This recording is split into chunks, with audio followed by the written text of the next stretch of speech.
Alors, maintenant, nous passons donc à la configuration de Apache Tomcat qui va héberger donc notre application web.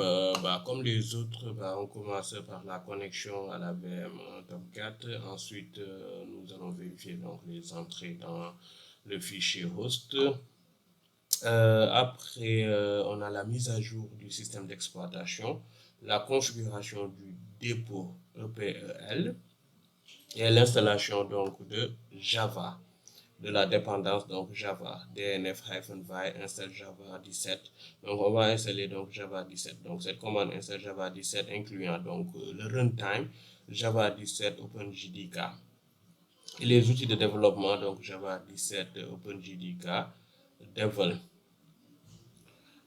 qui est nécessaire ou qui sont nécessaires pour exécuter et compiler des applications Java sur Tomcat. Voilà ce que nous allons faire. Donc Java 17 est choisi donc pour sa compatibilité avec la version 10.1.26 de Tomcat. C'est pourquoi nous l'installons. Après ça, on a wget qui est un outil supplémentaire. Donc on va installer Git. Git wget, donc voilà, on installe Git pour cloner donc notre dépôt et wget c'est pour le téléchargement des fichiers. Donc c'est des outils qui sont utiles pour gérer le code source et récupérer donc le package Tomcat. Après ça, on va donc dans le dossier temp, tmp. Nous allons donc télécharger donc Tomcat avec wget et le lien donc de téléchargement de Tomcat avec .tar.gz.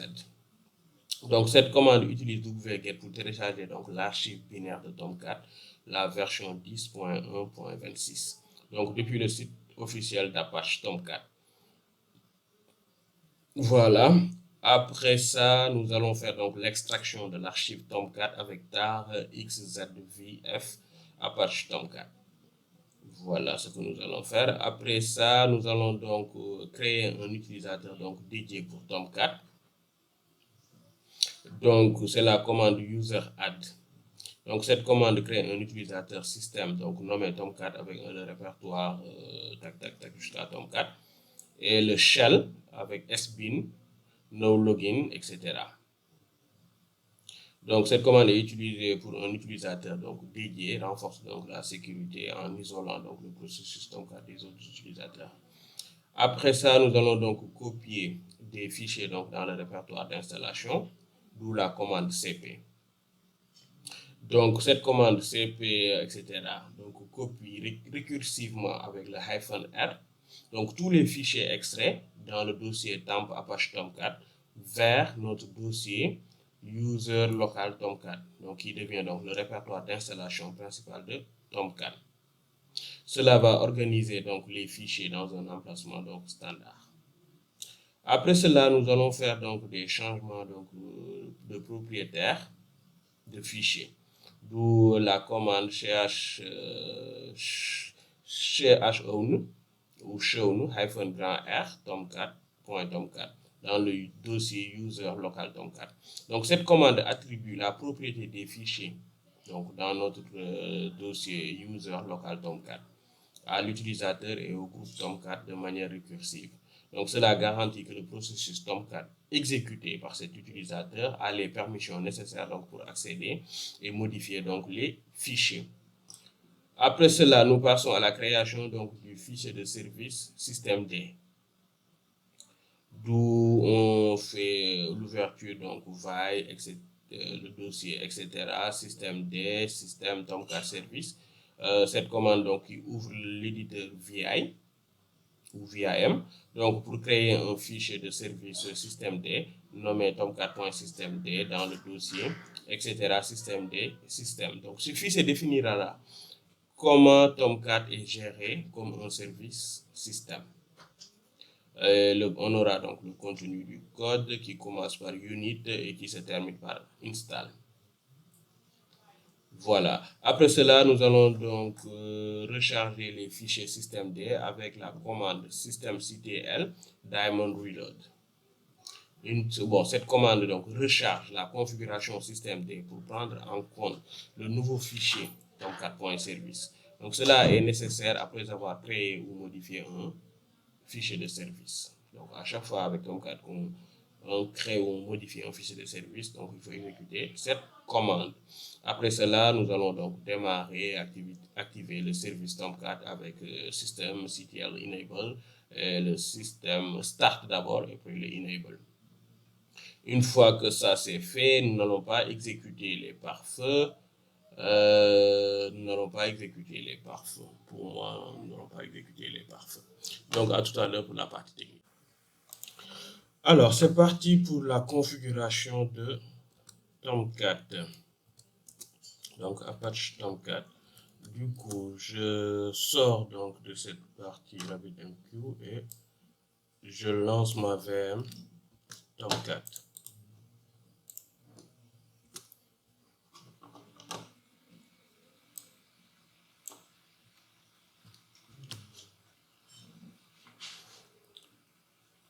Ok, c'est bon pour la partie Tomcat. Je passe à mon utilisateur root. Ok, c'est bon. Et là, je passe à la mise à jour de mon système d'exploitation. Du coup, c'est parti. Ça va prendre un peu de temps. Donc, je mets en pause ma vidéo. Très bien. Du coup, la mise à jour donc, de notre système d'exploitation vient de se terminer. Maintenant, je passe à la configuration du dépôt EPL.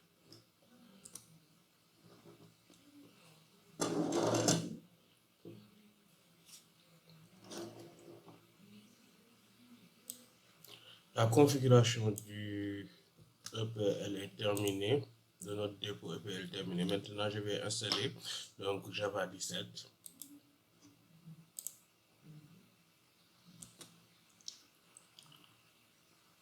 Cela va prendre encore un peu de temps, donc je vais mettre une fois de plus ma vidéo en pause. Alors, c'est bon. Du coup, je vais installer GitHub et wget qui sont des outils supplémentaires.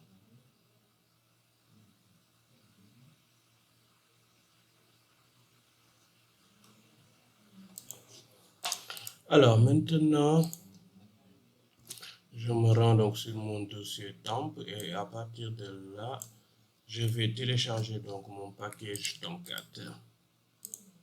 C'est parti.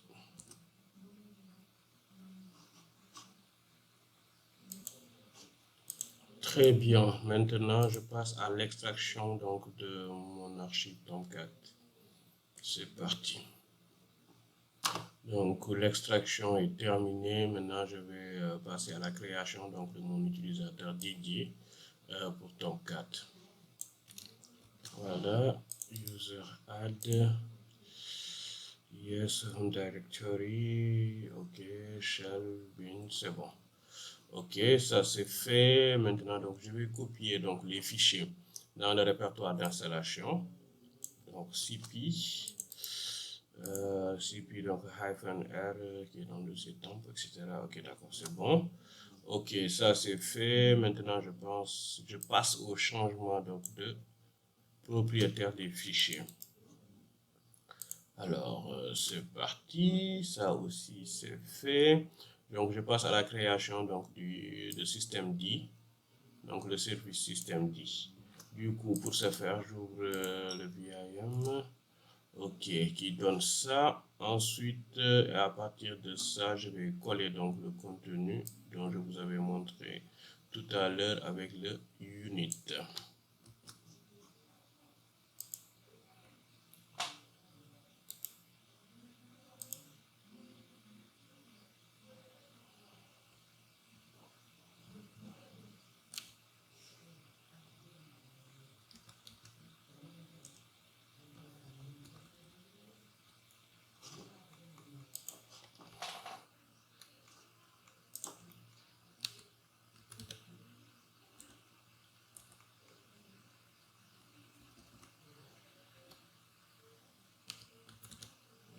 Ok, donc ça, c'est bon. Tac, tac, tac. Ensuite, donc, je vais recharger donc les fichiers dans les fichiers système D. Donc, en utilisant systemctl daemon reload. Ok, ça c'est fait. Une fois que ça c'est fait, maintenant je peux start donc mon Tomcat, le serveur Tomcat, ça c'est fait. Ensuite, j'enable. Donc, enable. Yes, that's right. Ok. Maintenant, je vais vérifier donc le statut. Donc, systemctl status. Donc, Apache, il est actif. Ça, c'est excellent. Bah voilà, moi je vais pas exécuter donc les parfums. Donc l'objectif de cette démonstration donc était d'installer et de configurer Tomcat, la version donc 10.26, 10.1.26 comme serveur d'application Java. Donc on l'a rendu accessible donc sur le port 8080 avec le fichier donc background file. Donc avec un service système dit pour une gestion automatisée. Donc c'était ça l'objectif et c'est fait.